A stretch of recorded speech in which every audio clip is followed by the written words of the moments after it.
Hola, muy buenas tardes, ¿cómo les va? Bienvenidos a un nuevo vivo desde Concepto Padel. Muchísimas gracias por unirse, a la gente de Personal Padel, a Javi de Cartri, a Talquito, alias Adrián Esquivel, viste, ya el nombre de Talquito pasó a ser el alias, ¿no? A Ale y bueno, a todos los que, como siempre, se van uniendo a estos vivos, donde lo que tratamos de hacer es, por un lado, lo principal, mantener viva esta pasión que es el pádel, y por otro lado también ir buscando alternativas de cosas que uno pueda ir comenzando a hacer y practicar en casa, o por lo menos para ir pensando en casa hasta que llegue el momento de volver a las pistas. Hoy tenemos un invitado de lujo nuevamente, en este caso estamos hablando de Luis Merlo, reconocido entrenador de pádel de jugadores de absolutamente todos los niveles, una persona con muchísimo conocimiento y trayectoria, pero bueno, sin más preámbulo, vamos a sumarlo a este vivo, a veces en Misiones, en el complejo Mangá, que pertenece a Manu Beltrami, con quien también hasta hace muy poquito estuvimos hablando. Bueno, y vamos saludando a Campo Grande, Luz, que se suma, a Topo además, pero principalmente darte la bienvenida a vos, Luis, y muchísimas gracias por tu tiempo. Hola Fede, ¿cómo estás? Bueno, muy amable, gracias por la invitación, gracias por esta charla que vamos a tener de pádel. ¿Se me escucha bien? Sí, perfecto. Bueno, perfecto. Y bueno, buenas tardes a toda la gente que se va agregando al vivo. Bueno, Luis, creo que la primera pregunta es casi obligatoria, que es cómo vas viviendo esta situación de aislamiento, de cuarentena. Tengamos en cuenta que para las personas que se dedican prácticamente full time a esto, que es entrenar, preparar en pádel, son momentos más que complicados. Sí, bueno, particularmente en mi caso, más allá de que no puedo trabajar en cancha, que es lo que nos gusta a todos los entrenadores, yo digo que estoy invirtiendo mi tiempo en generar contenidos para la academia que tengo, entonces ahora sacamos para el 6 de junio un nuevo curso a nivel online que es sobre videoanálisis de jugadas, de situaciones, de partidos. Charlando mucho con jugadores de World Padel Tour, con los mejores entrenadores del mundo, intercambiando muchas ideas con Severino Iesi. En mi caso no lo sentí mucho porque ya te digo, soy una persona que constantemente estoy generando contenidos. Y siempre especializándome, también realizando cursos también online, así que lo llevo bastante bien. Sí, sí, te he encontrado en algunos de ellos, así que muy interesante. Y bueno, le saludamos a Gus Prato, otro genio también, que Gustavo, nos se suma. tuve la suerte de hablar con Gustavo. Uno aprende mucho de esos grandes entrenadores. Sí, sí, la verdad que un excelente jugador y creo que se ha superado como entrenador todavía, ¿no? Sí, claro, claro, y tiene mucho camino por recorrer todavía. Es un fanático, como quien te habla, de los entrenamientos y escucharlo, la charla que tuve con él, uno se llena de conocimientos como para volcarlo a lo que es la academia en sí y a los entrenamientos con los jugadores que llevo. Eh, ¿cuánto crees que se puede trabajar o mejorar a un jugador en este contexto? Bueno, en España ya se han liberado algunas cuestiones para que la gente pueda entrenar, pero acá en Argentina y específicamente, por ejemplo, en la zona donde estamos nosotros, todavía está bastante verde. Bueno, ¿Cuánto crees mira, que... básicamente yo entreno a Lula Machi, que hoy por hoy están como pareja número 2 junto a Rocío Soto. Rocío Soto la entrena José Veloso, que está en Corrientes. Y nosotros durante la cuarentena la aprovechamos muchísimo para trabajar en otros aspectos. Con Lula, de hecho, tenemos una videollamada todos los días, 6:30 de la tarde, y entrenamos la parte física mediante videollamada todos los días, lo cual en la parte física estamos óptimos. Yo entreno a la par de los jugadores siempre. Eh, También tuvimos una reunión con gente del CENAR vía online, donde vamos a trabajar en conjunto con ellos, con dos entrenadores físicos, donde vamos a buscar los mínimos detalles en cuanto a prevención de lesiones, en cuanto a corrección de posturas sobre Lula. O sea que nosotros aprovechamos muchísimo el tiempo para trabajar lo más profesional posible. En ningún momento nos quedamos quietos. Yo soy una persona que en ningún momento me quedo quieto. Siempre estoy en constante movimiento. Bueno, esa es una clave, ¿no? Tratar de reinventarse permanentemente y sobre todo que lo entiendan esto los niveles más amateurs también, ¿no? Yo no sé si vos viste lo mismo, que tenés muchísimo más mundo que yo, pero cada vez más en las categorías menores, y hablamos de todas, de sexta, de quinta, de cuarta, los jugadores comienzan a preocuparse mucho por la parte física.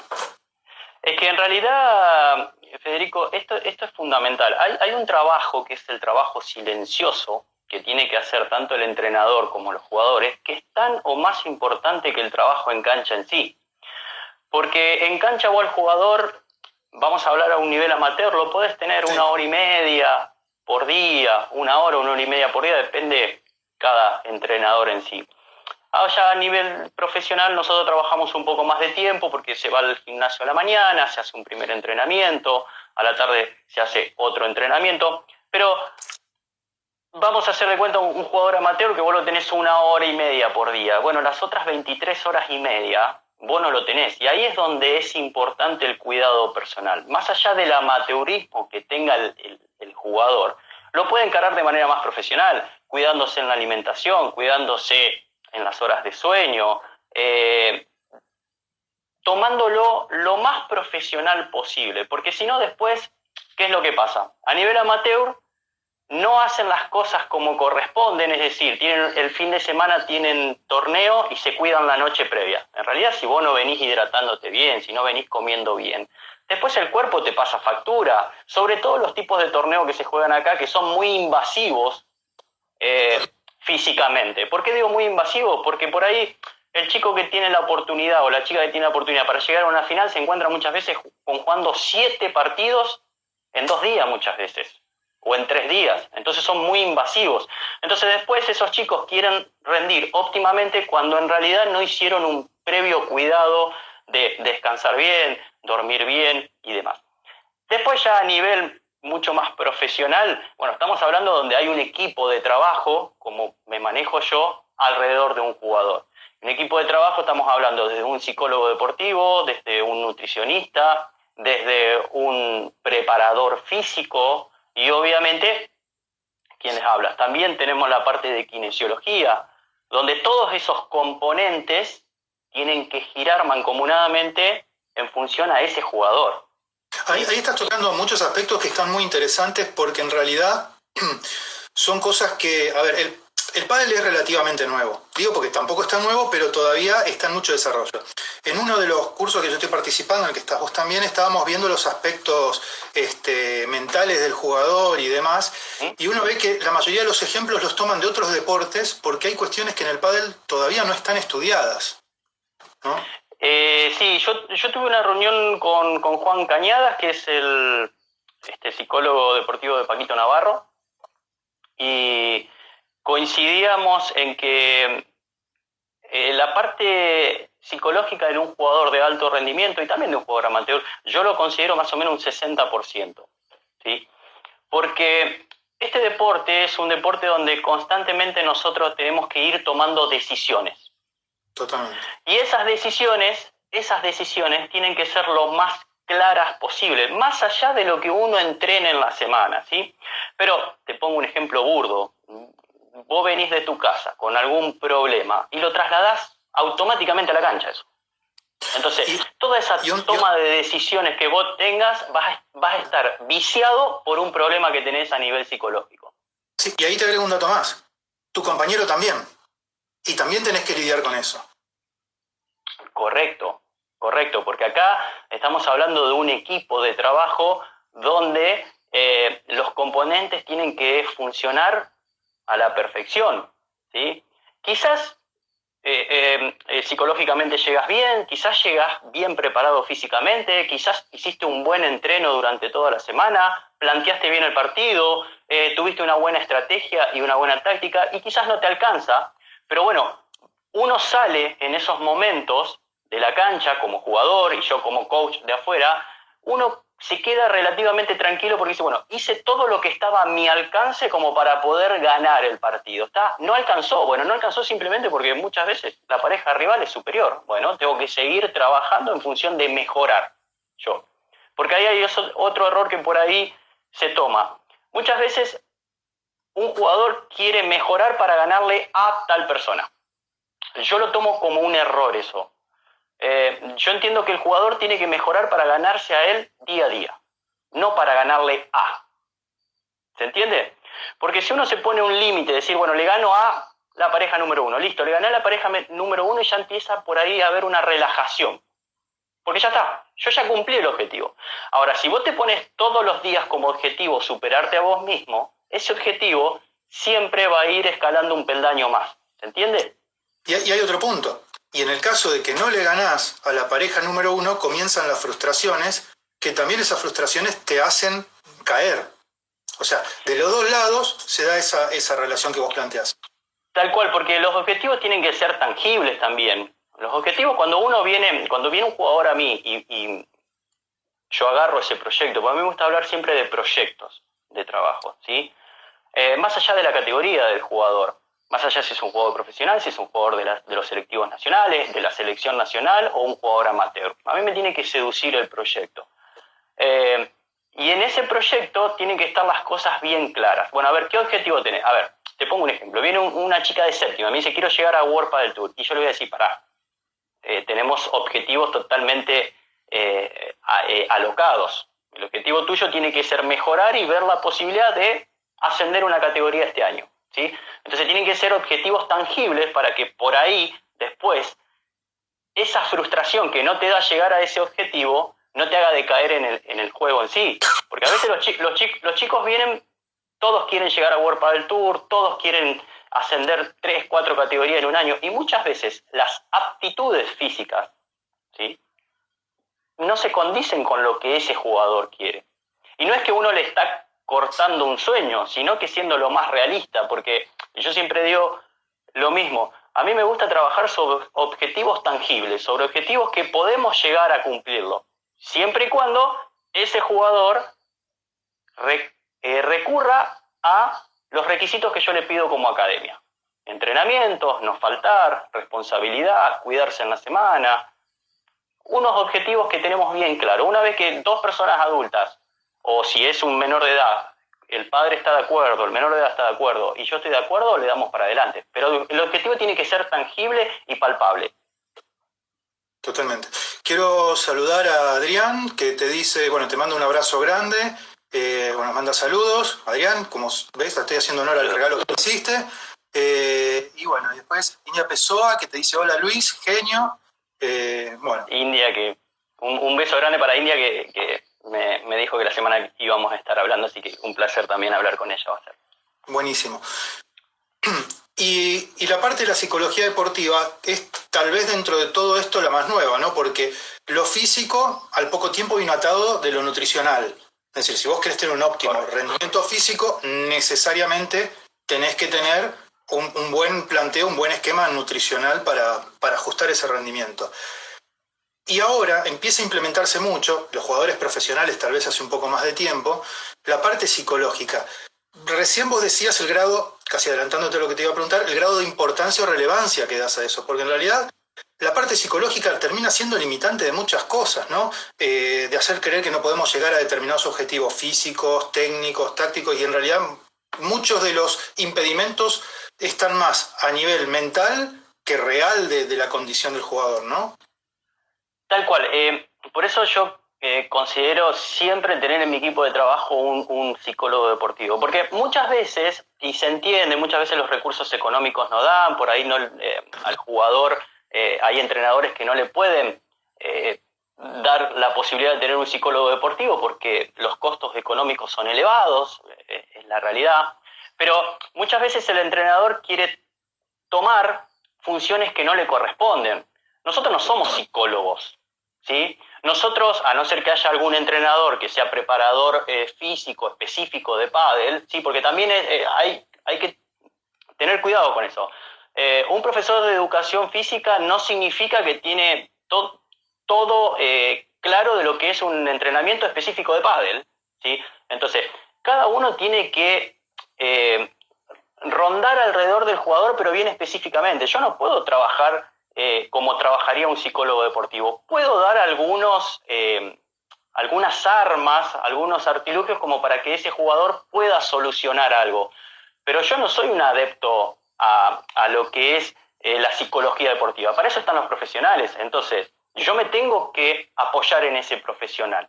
Yo me tengo que apoyar en el entrenador físico de pádel. ¿Por qué? Porque eso es un equipo de trabajo. Porque en realidad el protagonista de todo esto es el jugador. El problema es cuando el entrenador o alguno de esos componentes de ese equipo quiere ser más protagonista que el jugador. Ahí yo entiendo que está mal planteado. El protagonista es el jugador, porque el jugador es el que entra a la cancha. El jugador es el que resuelve problemas. Porque yo siempre lo digo, y por ahí si me escuchaste en alguna nota, nosotros no damos soluciones. O por lo menos eso es lo que yo creo. Yo como entrenador no te doy una solución. Sí te doy herramientas necesarias durante la semana y durante mi tiempo de trabajo con el jugador para que vos dentro de la cancha puedas solucionar los problemas que te va a dar el rival. Y si te estoy coachando y sos una pareja profesional y te estoy coachando, yo no te voy a solucionar el problema en el banco. Sí te voy a dar una herramienta más, una visión más periférica de lo que está pasando. Pero además, si le das soluciones, que eso es lo que tienen que entender muchos jugadores, si uno le da soluciones, le inhibe el desarrollo de la capacidad de ellos de ir resolviendo esas situaciones. Y es algo que pasa en la cancha, pero que se traspola también a la vida, ¿no? Esto es como cuando hablábamos de los nenes, como uno cría a un chico, decir, bueno, vos le das herramientas, pero si vos estás atrás para que no se caiga, para que no tropiece, no le vas a enseñar a caminar nunca, o por lo menos no le vas a enseñar a caminar bien. Es que, Fede, yo digo lo mismo, yo no doy soluciones porque yo no entro a la cancha a jugar por ellos. Las soluciones las agarran y las resuelven ellos, ¿sí?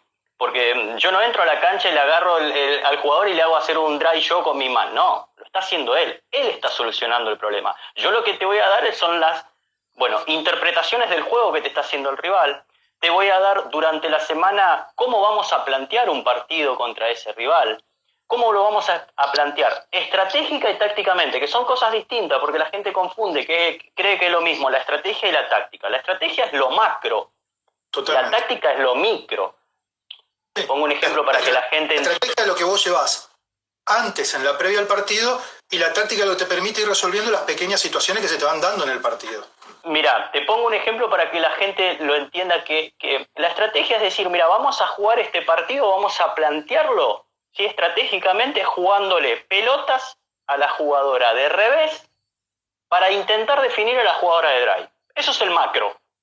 Ahora bien, la parte táctica es decir, bueno, ¿a dónde le juego a la jugadora de revés? ¿Le juego sobre el drive? ¿Le juego voleas profundas? ¿Le juego voleas cortas? ¿La hago venir hacia adelante? ¿Le juego globo? Esa es la parte ya táctica del juego.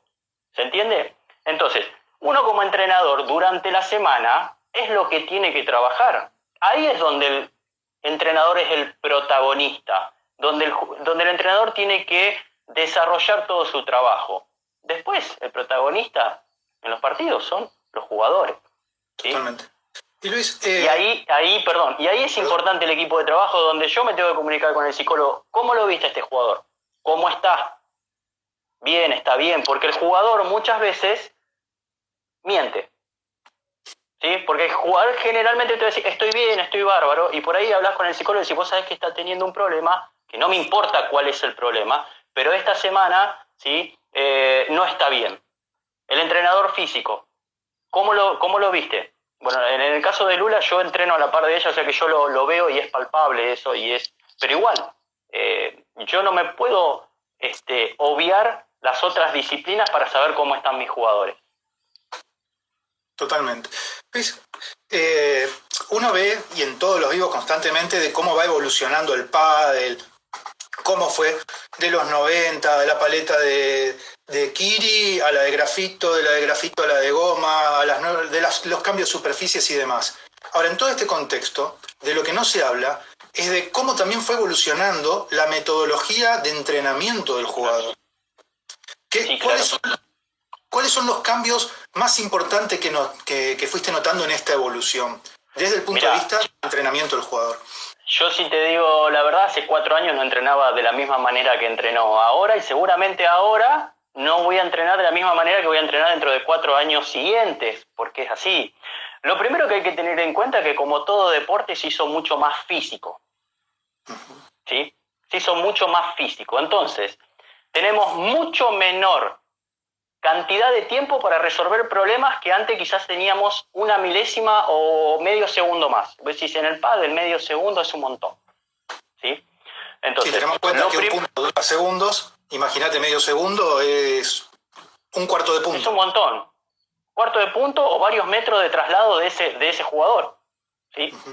Entonces, uno de los aspectos básicos que ha cambiado es la velocidad con cual yo tengo, ¿sí?, que gestionar la pelota que me llega. Es decir, resolver ese problema que me está tirando el rival. Entonces, uno de los aspectos importantes que cambió es eso, es la velocidad con la cual se entrena. Es la velocidad con la cual vos resolvés el problema y también la velocidad con la cual aceptás los errores que cometés. Vos me vas a decir, ¿qué me estás diciendo? En el pádel existen 2 tipos de errores, forzados y no forzados. Los errores forzados, y apelando un poquito a la parte psicológica, los errores forzados son esos errores que el rival me está jugando buenas pelotas y yo no puedo hacer mucho para resolverlo. Por ejemplo, me juega una buena volea, yo estoy en el fondo, intento devolverla, la devuelvo mal. Pero la devuelvo mal en realidad porque es un error que el rival me llevó a cometer ese error. Entonces, psicológicamente eso mucho no me afecta, ni a mí ni a la pareja.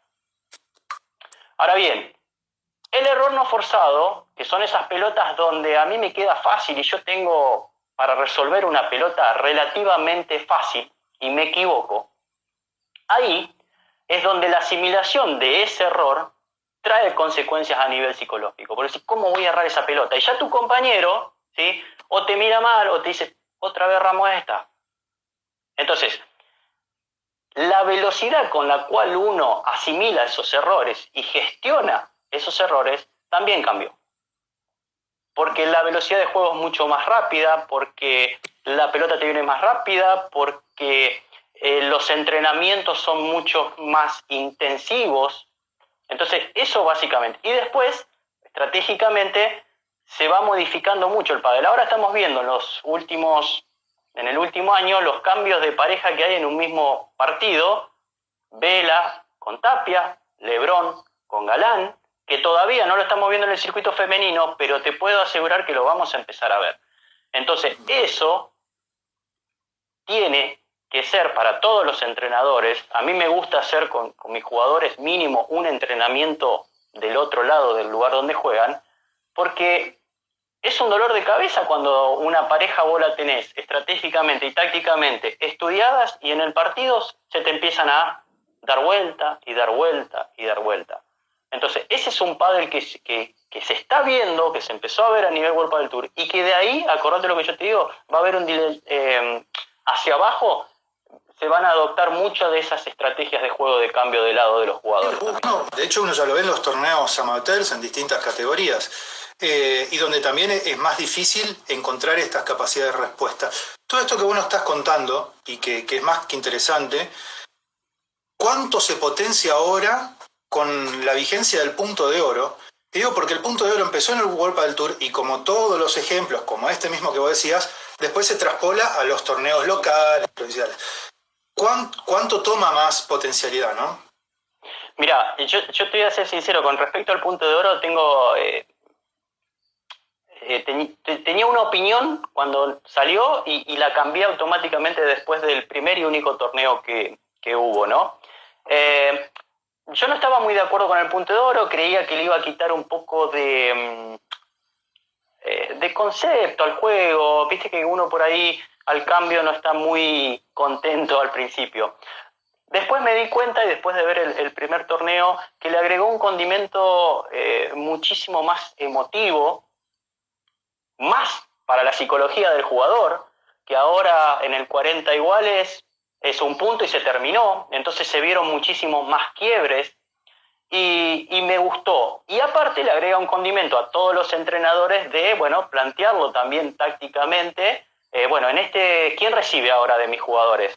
¿Por qué hago que este jugador reciba? ¿Dónde tratamos de jugar esta pelota? Ahora cambia. Y también un poco de los jugadores dentro de la cancha, de cómo se sienten en ese momento. Porque yo, te pongo un ejemplo, estoy coachando a Lula y a Rocío y tengo que... Vamos a recibir de Lula y Rocío viene y le dice, mira, yo me siento con confianza en este. Bueno, también es una cuestión de decisión de los jugadores ahí dentro de la cancha que lo puedan decidir y definir más allá de lo que por ahí el entrenador a priori había planteado, ¿sí? Pero a mí me parece muy positivo. Ahora no sé si coincides conmigo, pero en realidad este punto de oro, que por ejemplo acá en Misiones ya hablaron que los circuitos lo incorporan apenas vuelvan los torneos, hace que comience a cambiar el juego desde el 40-30. Es decir, vos estás sacando 40-30, ese punto, vos ya estás pensando en que lo tenés que ganar porque se te viene el punto de oro, si no. Y el rival también está pensando que se tiene que jugar la vida en ese punto porque te lleva al punto de oro.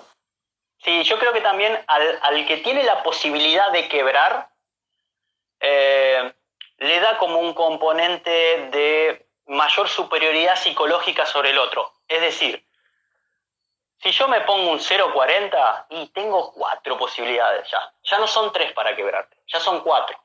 Que antes eran 3 y ya me igualaban. Entonces hay un componente ahí psicológico importante donde vos le estás metiendo una presión al rival muchas veces agobiante. Porque el que saca 0.40 y no me tengo que equivocar en 4 pelotas.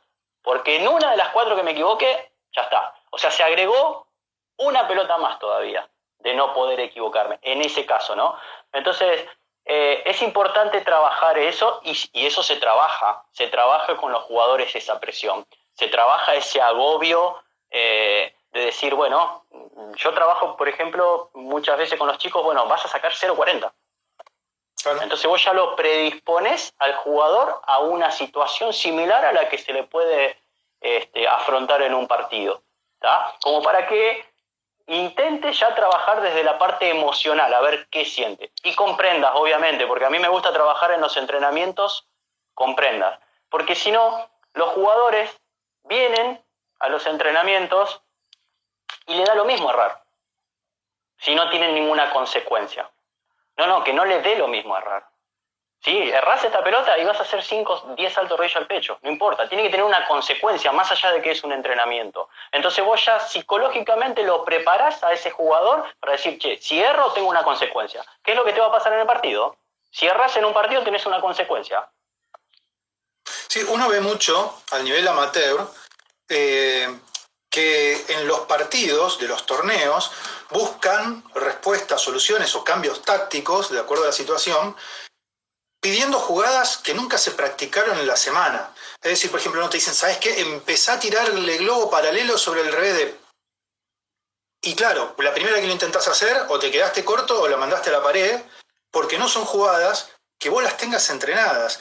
Entonces uno mira el World Padel Tour y mira lo que hacen jugadores de elite, como uno de los más completos, los mejores, Sancho, por ejemplo, y claro, dice, no, mirá cómo pega paralelo. Ahora, ¿cuántas horas y cuántos días, durante cuántos años estuvo Sancho para hacer ese smash paralelo que salga la pelota por 3? Esto es lo mismo, entonces la presión se practica, los cambios tácticos se practican. No es que vos, Luis, te sentás con tu jugadora, la coachás y decís, bueno, mira, ahora tenés esta solución cuando no la practicaste nunca en la semana. Tal cual. Es parte de lo que... Hay una pregunta típica que te dicen y te lo llevo a lo que vos me estabas planteando recién, que es decir, ¿qué hago esos días que no me sale una, que erro todo? Y yo lo que les digo es, jugá fácil, jugá simple. Ahora bien, ¿qué es el concepto de jugar fácil y jugar simple? Hacé lo que venís haciendo en la semana con tu entrenador. Si vos en la semana con tu entrenador jugaste, por ejemplo, que las voleas vayan sobre el centro de la cancha, ¿por qué? Para empezar a generar espacios y movimientos en la pareja rival. Y resulta que vos llegás el fin de semana y la primera volea la querés sacar por la puerta. Entonces vos decís, pero no es lo que estuviste trabajando. Entonces, ¿cómo pretendés que te salga algo bien si no lo estás entrenando, si no lo ensayaste? ¿Tá? Entonces, el jugar fácil, el jugar simple, es eso, es llevar a nuestra parte psicológica los registros que venís trabajando, lo que vos te sentís cómodo, sobre los golpes que vos te sentís cómodo realizando. No querer llegar el día del partido y querer hacer otra cosa distinta a la que venís haciendo. Y esto se pasa muchas veces en los partidos donde el rival es superior. Donde el rival es superior, lo malo que tienen muchas veces los jugadores es querer hacer algo distinto para ganarle a ese rival. Entonces, no están haciendo lo que practicaron, quieren hacer algo distinto y son esos partidos que terminan 6-1, 6-2, 6-2, 6-1, porque en realidad no hiciste nada de lo que venías entrenando con tu entrenador. No jugaste fácil, no jugaste simple. Ahora, si vos jugaste lo que venías entrenando y el rival te ganó, perfecto, es superior a vos, ¿cuál es el problema? Si de la derrota sacamos muchísimas cosas positivas. Totalmente. Bueno, saludos a toda la gente que se sigue sumando a este vivo, pero en especial Marta Marrero, a Marta Marrero. Exactamente. Tuve la suerte de charlar con ella muy amablemente. Bueno, es una de las que dijo que el 70% de la parte psicológica correspondía al juego de pádel. Así que un abrazo para Marta. Sí, totalmente, ¿no? Y que seguramente va a poder aportar muchísimo a todo lo que venimos charlando porque lo vive día a día en su situación personal como una de las jugadoras más top que tiene el circuito femenino. Y justamente una de las cosas que siempre hablo con los chicos que juegan al pádel es que cuando van a mirar partidos, y no sé si vos coincidís conmigo, hablando siempre del circuito amateur y las distintas categorías, cuando vas a mirar partidos con el objetivo de visualizar jugadas y golpes que miren mucho más el pádel femenino que el masculino. Es un pádel mucho más lógico, no sé si la palabra es conservador, pero tengamos en cuenta que a la diferencia de potencia, es decir, el pádel que juegan las mujeres es un pádel espectacular, pero es difícil que uno encuentre un Ale Galán o un Stupasuk con esos smash en suspensión que hacen desde el fondo, que es lo primero que te quiere copiar un alumno cuando le decís, pará, vos querés copiar el smash de fondo y todavía no me está saliendo bien de pared. Primero, yo soy un defensor del pádel femenino, amo el pádel femenino, lo sigo, tengo, bueno, obviamente a Lula, que estábamos como pareja número 2, tengo una excelentísima relación con Silvana Campus, un ida y vuelta con todas las chicas. Entiendo que el pádel femenino es muy bien jugado, es muy vistoso, al no tener, pero las chicas también tienen su potencia, no como un hombre, obviamente, por cuestión natural, pero es un pádel muy lindo, muy vistoso de jugar, muy táctico, muy estratégico, donde cada jugada está bien orquestada. Es raro ver jugadas de saque y la primera ya definición, sino que hay un pádel mucho más orquestado. Entonces, para apreciar jugadas y demás, el pádel femenino es espectacular. Y yo amo el pádel femenino y soy, gracias a Dios, en mis filas tengo muchas mujeres que entreno y me gusta. Como también, bueno, el pádel masculino es divino, pero es mucho más potente, por lo que te decía también, porque la velocidad de la pelota, por las paletas que despiden cada vez más, porque los jugadores están mucho más preparados físicamente. Entonces, son dos pádel lindos para ver, pero si vos querés ver un pádel bien jugado, bien orquestado, hay que ver el pádel femenino. Totalmente de acuerdo. Y bueno, Carlos Cervera dice que es de donde más se aprende, justamente lo que hablábamos. Quiero saludar, además de toda la gente que se sigue sumando, a un grande del pádel que la semana próxima lo vamos a tener también en el vivo, y alguien que, no sé cuántas horas vamos a tener que dedicar de vivo si queremos contar todo lo que sabe, que es Emilio Forcher. Así que... saludo para Emilio también. Un gran cariño. Un gran cariño y admiración también para él. Y volviendo a este tema, ¿no? Al jugador amateur, que es la gran mayoría de los que nos están mirando y con los que generalmente uno habla, al momento de mirar pádel, ¿qué sugerencia le das? ¿Que miren qué y por qué? Primero que miren el volumen de juego. Yo siempre hago mucho hincapié en el volumen de juego. Obviamente, siempre los chicos cuando recién arrancan quieren hacer eso que vos acabas de decir, un smash en suspensión, quieren traerla, sacarla por 3. Pero en realidad, la solidificación de un jugador de pádel pasa por la cantidad de pelotas que pasa por el otro lado. Si hablamos de lo que es un concepto de un punto en sí, el punto se divide en 3 fases, que es un inicio, un intercambio que se llama flujo de golpes y una definición. Lo más importante en eso es ese flujo, ese intercambio de golpes, ¿sí? Pero generalmente el jugador amateur quiere hacer la finalización nomás. Pero vos vas a tener una finalización si tenés una buena orquestación, para decirlo de alguna manera, de ese punto, si vos lo vas gestando de manera correcta. Si no, nunca vas a llegar a tener una definición, porque en realidad el flujo de intercambio de golpes siempre va a terminar siendo favorable al rival. Entonces vas a ser un jugador que generalmente vas a perder los partidos por no tener volumen de juego. Entonces, si vos me preguntás, ¿cuántas veces por set un jugador pega un smash? Sí, el 5% de todas las pelotas que pegó. El 5%. ¿Sacamos? ¿Cuántas veces saca ese jugador? Y también un porcentaje mínimo. Ahora, ¿cuántas voleas tiene? ¿Cuántos drive de fondo? ¿Cuántas salidas de pared baja? ¿Cuántas salidas de pared intermedia? ¿Cuántas salidas de pared alta? Entonces, cuando yo al jugador le planteo, está bien, vos querés, está bien, es importante el smash, sí es importante para la definición y trabajarlo, sí, pero lo tenés que trabajar en función a que primero hay que trabajar otras cosas más importantes, que es lo que a vos te va a ayudar a resolver después esto. ¿Tá? Después, otra de las cosas que yo veo muchísimo en el pádel amateur es que está lleno de coach alrededor, ¿viste? de los partidos de pádel, y que es como los técnicos de fútbol, 50 millones de técnicos de fútbol, pero en realidad no todos pueden ser técnicos de fútbol. Y en el pádel pasa lo mismo, y por ahí los chicos que recién arrancan creen que por escuchar a un jugador, por ejemplo, de tercera o de segunda categoría, sabe de pádel. Y en realidad muchas veces no es así, ¿sí? Y muchas veces adoptan conceptos equivocados de tácticas de juego, de sistema de juego. No, vos en esa le tenías que pegar, cuando quizás el chico es de séptima categoría y no sabe bandejear. Claro. Bueno, pero ahí hay una diferencia que yo siempre marco, que saber jugar no significa saber enseñar. Yo pongo este mismo ejemplo siempre. Yo pongo este ejemplo. ¿Alguien lo puede discutir como jugador a Maradona dentro de una cancha de fútbol? Pocos. O a Messi. Y no sé si Messi va a ser un gran entrenador. Y Maradona, que me disculpe, pero no tiene grandes credenciales de entrenador. ¿Se entiende? Muchas veces nosotros los entrenadores somos comunicadores. ¿Sí? Entonces, depende cuán claro sea la comunicación que yo estoy realizando sobre ese jugador va a captarlo mucho más fácil o no. Entonces, más allá de que obviamente hay que tener una base pedagógica, hay que saber de lo que estamos hablando, hay que demostrar qué es lo que yo quiero lograr con ese jugador y demostrárselo al jugador el por qué. Yo soy un entrenador que trabajo muchísimo con videoanálisis y con estadística, ¿sí? Porque es irrefutable eso.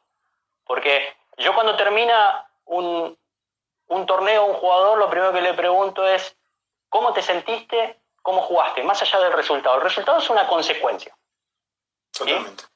El resultado es una consecuencia. Pero a mí lo que me importa es cómo te sentiste. ¿Cómo estuviste con tu volea? ¿Cómo te sentiste con tu volea? Y la verdad que la volea estuve fantástico. Después yo muestro estadísticamente que la volea nunca llegó a la línea blanca, por ejemplo.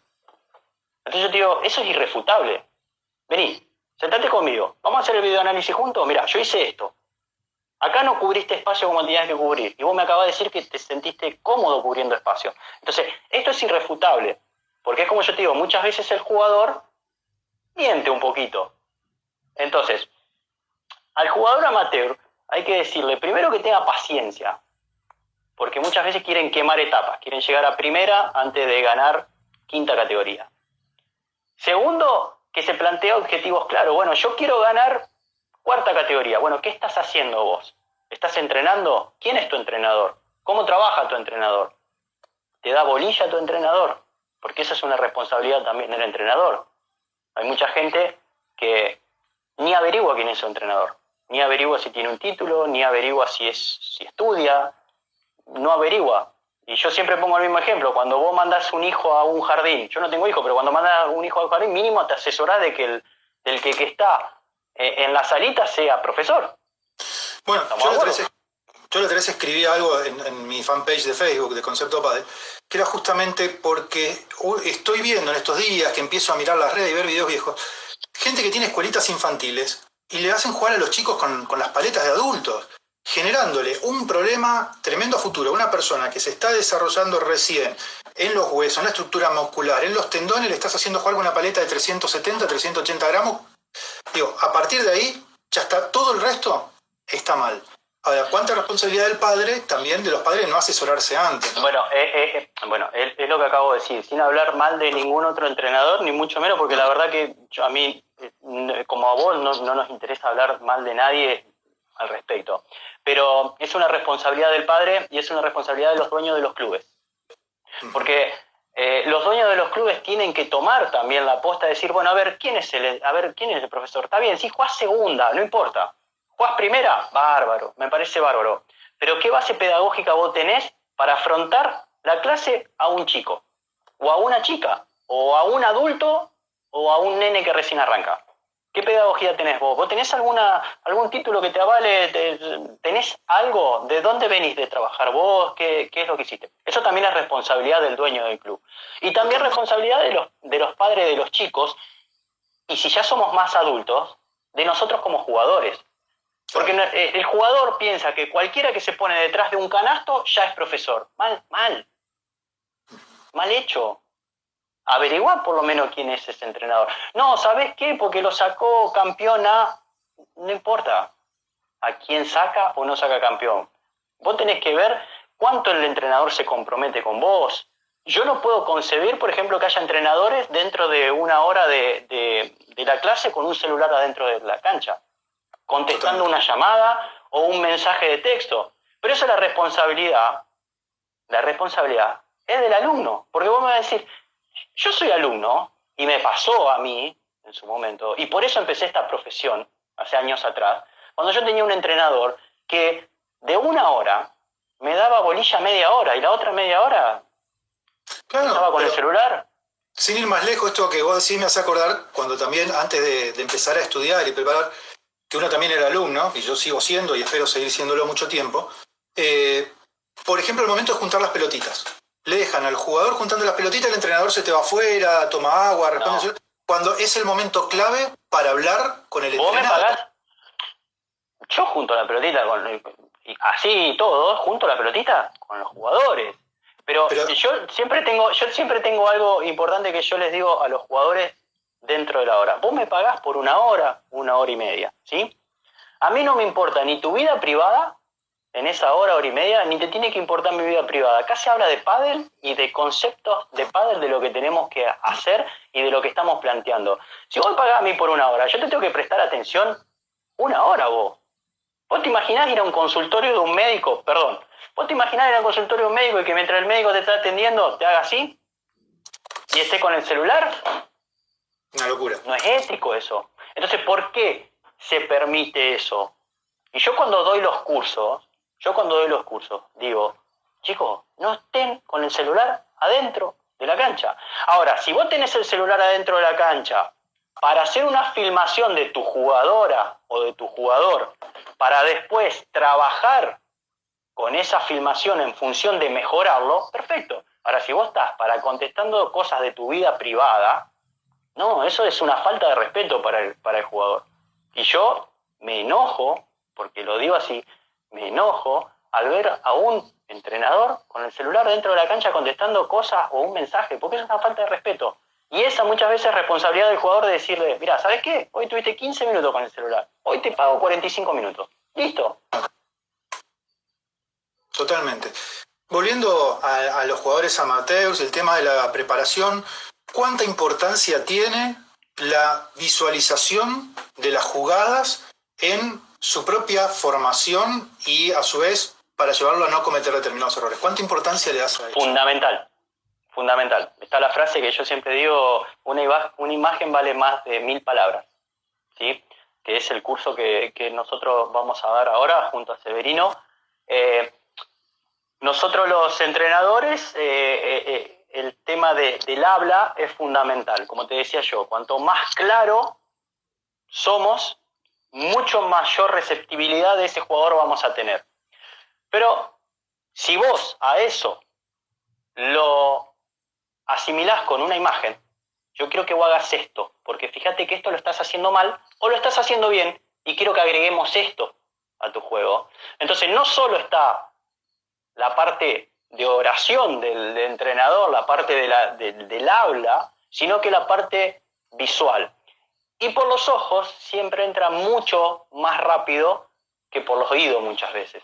Entonces, para mí es fundamental, para mí trabajar con videoanálisis es fundamental, sea la categoría que sea. Obviamente, y esto no te voy a mentir, todo eso tiene un costo importante. Yo soy un entrenador que me gusta muchísimo invertir en tecnología en función a mejorar a los jugadores. Primero mejorarme a mí como entrenador y tener muchísimas más herramientas, ¿sí? Vos imagínate, en un partido profesional que yo voy a coachar a las chicas, hay un montón de situaciones del juego que a mí se me escapan. Hay un montón de situaciones del juego que a mí se me escapan porque uno está concentrado, está viendo si tiene que cambiar algo tácticamente o no, está pendiente del punto. Entonces, cuando después llego y tengo la filmación donde puedo analizar minuciosamente, con detalle, qué se hizo bien, qué se hizo mal, no solo a mis jugadoras o jugadores, sino a la pareja rival. ¿Dónde la puedo atacar? A la pareja rival. Quizás yo tenía un panorama dentro del juego en sí que después, analizándolo en un videoanálisis, me doy cuenta que podemos entrar por otro lado y sacar mucho más rédito por otro lado. Ahora bien, vos me vas a decir, ¿todos los entrenadores pueden trabajar así? Y no, yo soy un fanático de esto y vivo de esto y soy un profesional de esto y debo decirlo así, que obviamente muchos entrenadores no lo hacen por una cuestión económica, porque comprar un programa de videoanálisis sale alrededor de $200 semestralmente. Entonces, ¿es económicamente palpable? Y muchas veces no se lo pueden trasladar eso al alumno. Vos me preguntás a mí, sí, yo soy un entrenador caro, pero bueno, te doy herramientas como para poder intentar solucionar mucho más rápido los problemas que a vos se te van a suscitar. Sí, así también tengamos en cuenta, Luis, que una cosa es el entrenamiento profesional y otra el amateur. En el amateur, las variables para mirar y corregir son mucho más simples de detectar que a un nivel profesional donde todos los jugadores ya tienen muy pulido la técnica, muy pulido lo físico, y justamente los detalles que hacen a una derrota o a un punto de mejora son realmente ínfimos generalmente. Tal cual. A nivel profesional ya todos tienen buena volea, buena smash, ya todos la sacan por 3, ya todos tienen buena defensa. Se define por detalles a nivel psicológico, como hablábamos hoy, y detalles a nivel táctico o estratégico. Si estamos hablando a nivel profesional, como te decía, y se ganan los partidos más táctica y estratégicamente y psicológicamente, porque todas tienen buenos drive, todas tienen buenos smash, todas o todos son buenos jugadores de pádel, por eso están en una primera. Ahora bien, a nivel amateur, también uno como entrenador puede utilizar esas herramientas para que el jugador vea lo que está haciendo mal o lo que está haciendo bien. A mí me gusta ser claro en los conceptos de decir, mira, esto lo estás haciendo mal, pero lo podemos corregir con esto, es decir, mostrar lo que está haciendo mal, pero ya darle variantes al jugador para intentar resolver. Y si una de las variantes no resulta, bueno, es mi responsabilidad buscar otra variante, porque para eso soy el entrenador, ¿sí? Y yo tengo, Gustavo Prato, no sé si seguirá en la charla, coincidíamos los dos cuando hablábamos de decir, la responsabilidad que tiene el entrenador cuando gana el jugador es 0. Yo, por lo menos, lo siento así. Ahora, cuando el jugador pierde, el 100% de responsabilidad es mía y lo asumo como tal. Si el jugador vino, entrenó en la semana, se cuidó, fue a la parte física, si tuvo que ir a una charla con el psicólogo fue, ¿me explico? Si se hizo todo lo que yo pedí que se hiciera y el jugador perdió y yo lo vengo entrenando, la responsabilidad es mía y la asumo como tal, ¿sí? A mí me gusta quitarle presión a los jugadores. A mí me gusta quitarle presión a los jugadores. Ahora bien, en la semana, ¿es fácil entrenar conmigo? Y me tenés que aguantar porque soy muy intenso. O sea, yo la intensidad de los entrenamientos que genero es muy alta y si hay alguno de los alumnos míos que vi que había algunos ahí, te lo pueden corroborar. Yo constantemente estoy metiéndole mucha intensidad a los entrenamientos. Sí. Vos sabés que una pregunta que me hicieron por WhatsApp cuando publiqué que iba a entrevistarte era ¿cuánto tiempo le aconsejás a un jugador amateur que entrene la defensa y cuánto tiempo, o en porcentaje del tiempo que entrena, dedicarle al ataque? Bien, yo te voy a cambiar un poquitito la pregunta para llegar a una respuesta. Porque Dale. otra de las preguntas que te hacen es, ¿cuántos días a la semana recomendás entrenar? La debes escuchar. Y yo siempre digo que más allá de la cantidad, lo que importa es la calidad del entrenamiento que vos tengas. Yo puedo tener a un jugador entrenando 5 días a la semana la defensa, pero si la calidad del entrenamiento que yo le estoy haciendo a este jugador no es buena, ese jugador no va a mejorar. Y hasta tiende a mejorar, a desmejorar. Y te digo por qué, porque se frustra. Porque como vos no lo estás haciendo entrenar bien y el jugador no ve mejoría, empieza a frustrarse y empieza a desmejorar su nivel. Entonces, más allá de la cantidad, lo que importa es la calidad con la cual vos le estás dando el entrenamiento a ese jugador. Ahora bien, vamos a hacer de cuenta que encontramos un entrenador que le da calidad de entrenamiento. Bueno, yo siempre digo que tener una buena defensa es la mejor manera de comenzar a atacar. ¿Sí? Vamos a poner un paralelismo con el fútbol. Vos tenés un buen ataque, metés 9 goles, pero tenés una mala defensa, perdiste el partido porque te metieron 10. Entonces, ¿dónde un jugador empieza a solidificar su juego? ¿Dónde un jugador empieza a formarse como un jugador complicado de enfrentar? En la defensa. ¿Sí? De hecho, te hago un ejercicio mental para que todos hagamos, lo que están conectados, que es, ¿vieron que pasan videitos de World Padel Tour constantemente? Esos puntos largos. ¿Qué es lo primero que uno dice? Mirá la pelota que sacó, mirá la pelota que llegó. O sea, lo que primero valoramos es a esa pelota que llegó. Lo primero que valoramos es la parte defensiva de ese jugador. Mirá lo que corrió, mirá lo que defendió, mirá la pelota que sacó. Típica, ¿sí?, frase de un jugador que está viendo ese tipo de... Bueno, entonces, ¿por qué? Porque vos, haciéndote firme en la defensa, le pasás toda la responsabilidad al que está enfrente. ¿Sí? Y el que está enfrente, si no tiene la paciencia suficiente, empieza a arriesgar de más. Es decir, vos me estás jugando a mí y yo te estoy defendiendo bien, y yo te estoy defendiendo y te estoy defendiendo, vos vas a empezar a arriesgar un poco más porque no te está alcanzando lo que estás haciendo para ganarme el punto. Y ahí estás cometiendo un error vos. Porque en realidad vos estás en el ataque y yo estoy en la defensa. Tenés mayor probabilidad de ganarme el punto vos. Pero el jugador, que no tiene la suficientemente paciencia, cree que cuando está en el ataque, tiene que en 1 o 2 pelotas definir. Y ahí es un error. Por eso es importante trabajar en los chicos, en todos los niveles, profesional, amateur, principiante, lo que sea, la paciencia. Porque este es un juego de paciencia. Y el que se desespera, pierde generalmente. Totalmente. No, y además hay algo claro. Cuando un jugador tiene una característica muy fuerte, como por ejemplo, no sé, es muy buen pegador o es muy buen voleador, siempre podés encontrar una táctica para ir anulándole esa característica. Lo complicado es cuando te toca uno que te defiende todas y te vuelve todas. Que es ahí... Bueno, ahí es...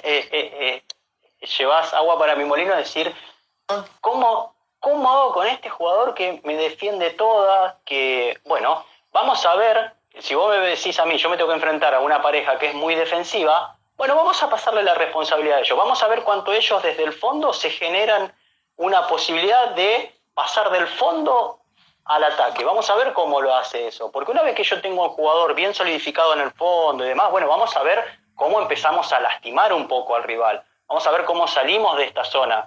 ¿De qué manera salimos? Si jugamos globos altos, si jugamos globos más bajos, si jugamos pelotas chiquititas, si jugamos pelotas al cuerpo. Ahí ya nos metemos en la parte táctica del juego en sí. Entonces, una vez que yo lo tengo al jugador muy sólido defensivamente, y bueno, es mucho más fácil trabajar el jugador hacia adelante que trabajar el jugador de adelante hacia atrás. ¿Sí? Es mucho más fácil hacer... aprender o enseñar a un jugador a atacar que enseñarlo a defender. Claro, entonces, la transición de atrás hacia adelante. La transición de atrás hacia adelante es mucho más fácil de enseñar porque yo tengo la cancha de frente y camino hacia adelante que cuando la cancha me queda atrás. ¿sí? Que cuando tengo problemas con paredes. Por eso es importante, como hablábamos hoy, entrenar a los chicos de los dos lados. No puede ser que el entrenador limite a los jugadores a decir, no, vos vas a jugar de revés y te quedas ahí de revés. Pero ¿y qué? Del otro lado de la cancha, ¿qué pasa? O sea, ¿no puedo entender el juego de los dos lados de la cancha? ¿Por qué no lo puedo entender de los dos lados? Si es importante tener una visión de juego de los dos lados. Si yo tengo un jugador netamente de revés y lo tengo que hacer practicar de drive para ver la visión de este lado, cómo se ve el partido, qué pelotas tendría que jugar cuando estoy en el revés para no lastimar a mi jugador, a mi compañero que es drive. Entonces, es importante también, como hablábamos hoy, trabajar en la parte defensiva, en la parte ofensiva, de los dos lados, para tener una visión distinta. No limitar al jugador, decir, ¿de qué lado tenés que jugar vos? Vos jugás de revés y vos jugás de drive. ¿Por qué?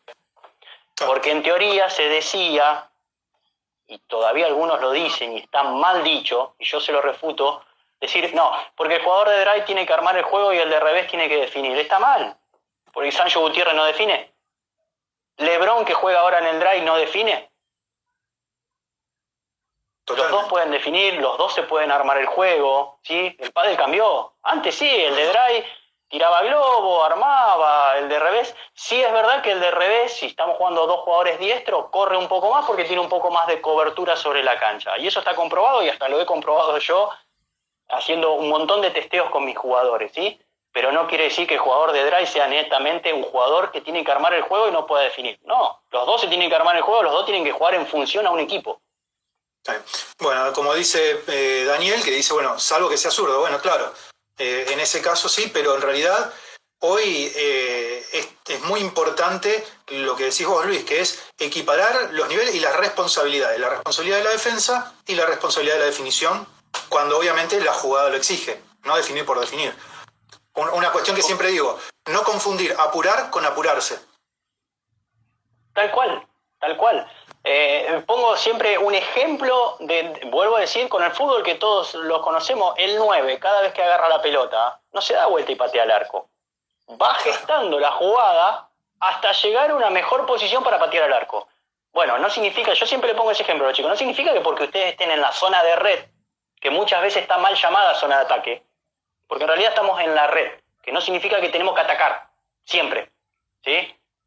Entonces, estamos en la zona de red. Bueno, vamos a gestar ese flujo, ese intercambio que hablábamos hoy de golpe, para que me quede una pelota para intentar definir.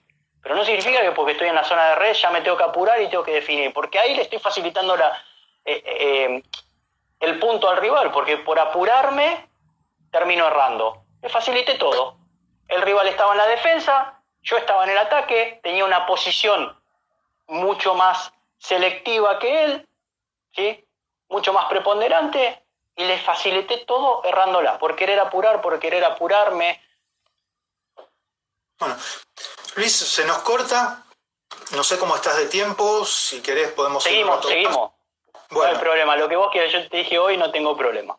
Perfecto, entonces si la gente que nos está acompañando está de acuerdo, paramos y reiniciamos el vivo, así continuamos charlando de estos aspectos, porque también tengo algunas preguntas que me fueron haciendo por privado y que te quiero trasladar. No hay problema, no hay problema. Salimos y volvemos a entrar. Salimos y volvemos, gracias. Dale.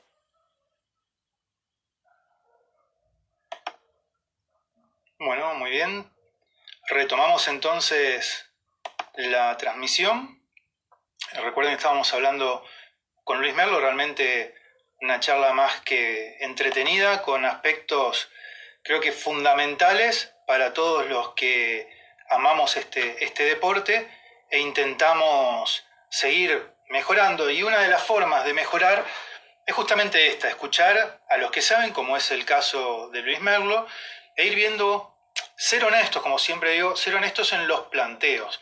Ser honestos al momento de pensar en qué cosas, en la medida que uno como jugador va siendo honesto y autocrítico en su juego, es donde realmente tiene esa posibilidad o esa capacidad de mejora.